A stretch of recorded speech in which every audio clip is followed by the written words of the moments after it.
Okay, hello everyone. Welcome back to Vocal South episode. In this series, where we speak to people who are challenging the status quo, especially in the global south and beyond. And today, I'm very honored to speak with Mr. Yaseen Aslam, a former Uber driver in the UK and one of the key figure behind the landmark Supreme Court ruling that recognized Uber driver as workers, not independent contractors. This decision gave platform workers in the UK legal rights such as minimum wage, paid holidays, and better protections. For many gig workers in Indonesia, this story is powerful. It shows that even in algorithmic systems, worker voice still matters. So today, we learn directly from Mr. Yasin's journey, what he fought for, what changed, and what it means for the rest of us. So, thank you for joining us, Mr. Yasin. Could you start by sharing what made you take legal action against Uber? What were the main challenges that led you and your fellow drivers to speak? Okay, so I actually started working for Uber in 2013, but I was a driver since 2006. So the point was this trade existed well before Uber. So what Uber is, everyone talks about the gig economy, the platform work, but it is work that exists before. So it's nothing new. So it's the same thing. But anyway, we filed a case against Uber in 2015. So I was the first person that actually started working for Uber when they first launched the Uber X in 2013. And in 2015, I was the first person to file a case against Uber, which was called Aslam versus Uber. Yes, so that was yes, the starting your point name, of the case. yeah. Yeah. So yeah, later on we had other drivers join the case. We went to the tribunal in 2016. We won. We then went to the appeal tribunal, so Uber appealed the ruling. Yeah. We won it again. Yeah. They then went to High Court. Again, they lost there. And then in 2021, we won at the Supreme Court. So meaning we fought this battle for many years, all the way up to the Supreme Court to win it. Now, a lot of people ask about what is this case. So in the UK, we have three employment status. So you have like the self-employed, then at the bottom you have employee status, and then in the middle we have a limb B worker, they call it. So we were saying we are workers. What limb B workers mean is you're independent contractor, but you're actually running someone else's business. It's not your business. So as, let's say, self-employed person, you have no rights. You're in charge, it's your business. You set the fares, you're in charge of how you run the business. As an employee, you have so many rights. So you have the right to minimum wage, you have a right to holiday, sick pay, maternity, all kind of stuff, even unfair dismissal. Now, as LIMB workers, that's just basic rights. So what we mean by basic rights is the right to earn the minimum wage, holiday pay, and the right to pension, and the right not to be discriminated against. So you don't have the right to sick pay, you don't get the right to unfair dismissal. Now, the biggest issue we ever have is when drivers get kicked off the platform, and that is one of the part of the reason why we filed a case. Now, what we find is over the years is Uber keeps reducing their fares again and again. They keep increasing their commission. Now in the UK, majority of drivers we have are BAME workers, and when we say BAME, what that means is Black, Asian, minority communities. So these are migrant people from, maybe they might be from like Asia, South, like Pakistan, India, like myself. So they were the majority of the workers working here in the UK for Uber. And if you look at their model, it's the same issue global. It's not just isolated to the UK. What we found is over the years is Uber actually replicated this model in every country or every city they went to. And it's all about being nice, being the company that's giving you this opportunity, making people their own bosses. You're running your own business, but it's all like a sham kind of setup. It's a bogus setup. It's based on looking at vulnerable workers that are desperate, that they could exploit. That's what the system is all about. And the whole idea of fighting this workers case was at least we have some minimum protection. This is not the maximum, it's just the minimum. Now, unfortunately, like if you look around, whether it's in Indonesia or even like some of these, we've got the same problem. And what it is we're paying the price where big people like Uber or the shareholders are actually making the money on the back of exploiting these workers, meaning they're working long hours for very little money. Yeah. And when you mentioned that this is actually a fight to have decent working conditions, right? What you do with the Supreme Courts, with the legal battles. And then now the UK Supreme Court ruled that Uber drivers are legally classified as workers. But can you explain what that mean in practice and what changed for drivers, like, drivers who still are working right now? Yeah, so What are actually changed? so it's a good thing, but even though many years before Uber, the issue still hasn't been sorted. Meaning workers are still being exploited. So they managed to get a loophole. The Supreme Court ruled we are workers from the time we log on to the time we log off. Yeah.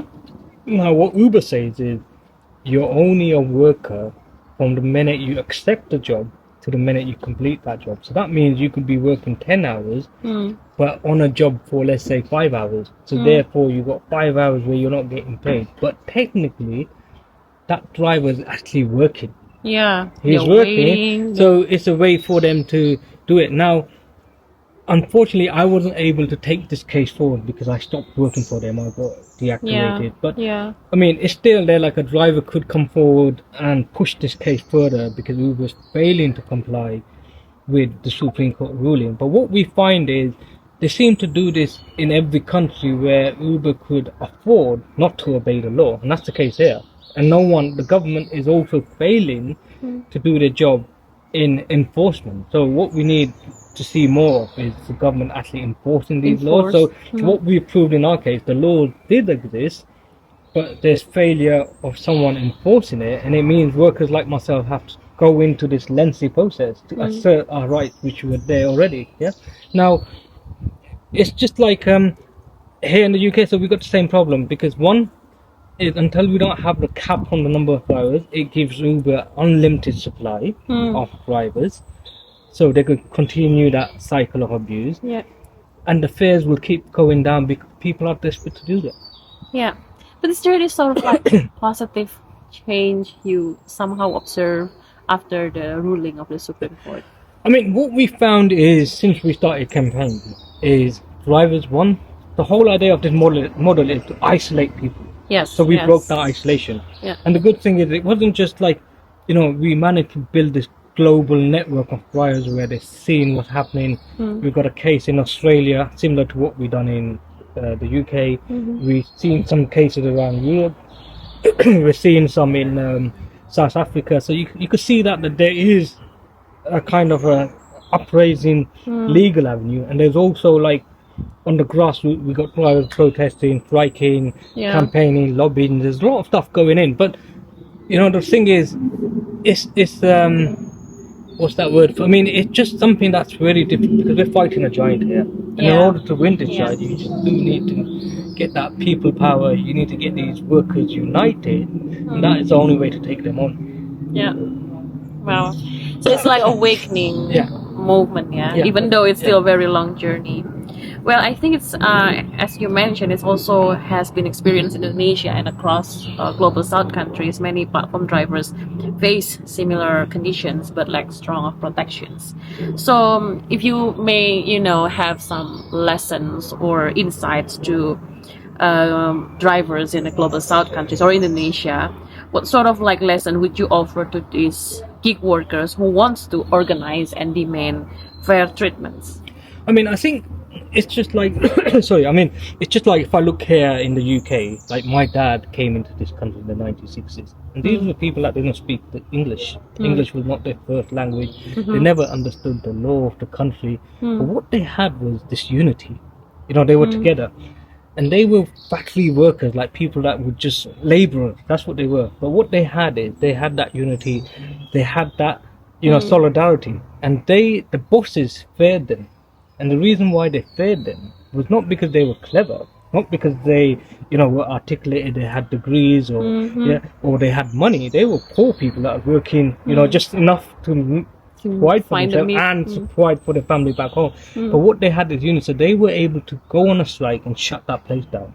So if one of the workers were unhappy and they went outside, all the workers would come out and stand with him in solidarity, and then the bosses had to come out and beg them to go back in, and that is where the power lies. And we talk about it. It doesn't matter what organization you are; it has to be genuine. It has to be on a grassroots level, and it has to be the workers that have to empower themselves. Because if we expect someone else to come and fight for us, it won't happen. So there's many ways. Like we just mentioned the Uber case, Uber versus Aslam case. That's just one avenue. That's one legal aspect. But it also sort of gave a boost here in the UK because it gave us that confidence that look, we can fight and we can win. Meaning it's not impossible. That's one side. Then you also got to lobby politicians. You got to work with media when you're doing strike protest action. It does raise that awareness. So the point was, it has to be organic and it has to be real. And once you got that real power there, when you could mobilize the workforce, you're going to go far. And one of the key success was for me, like as an Asian guy or Pakistani guy, majority of the workers that were Uber drivers were from the Asian, background, whether it's Bengali, Pakistani, India, even the Somali or the Muslim culture. So it's really easy for me to engage with them, work with them. So one of the things we used to do is like iftar events. It's like if they had a wedding, they would call me to their wedding. I would go to, like, if someone passed away in the family, I'll go to the funeral. So that was that community spirit that we had, and that's what built that trust for them to come and unite. And so it has to be real, it has to be grassroots. But when you start doing what Uber's doing, or GetGo or Just Eat or one of these apps, if you start behaving like that and seeing it as a number, then you're not going to succeed. So when I say Uber, it's the same whether it's Amazon, whether it's Deliveroo, Grab. They're all the same. It's all the same kind of model. It's the same system. It's the same, corporate capitalism system that we're fighting against. So to fight capitalism, the language of solidarity matters, and to build that solidarity, we need community, communal practice. And I think that's very much relevant with Indonesian culture as well.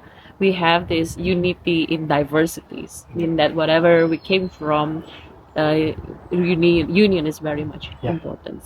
And discussing about union, I'll go to my last questions. You also helped found the ADCU, App Drivers and Courier Unions.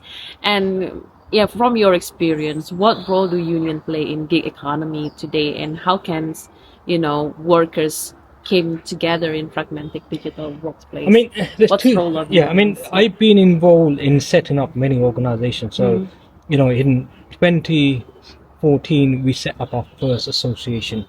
Then we joined, I went and joined the GMB union, which was another big union here in the UK. But it's mainly, we had the issue of racism within that union. But then we went and formed another organization. Then we joined another union. And then it's like, so basically I went through 5 organizations, and it means like every time you learn something and you change and you make it better and better. Now there's 2 things that I believe in. One is the workers have to, be in control themselves, and B, they have to be able to fund it themselves.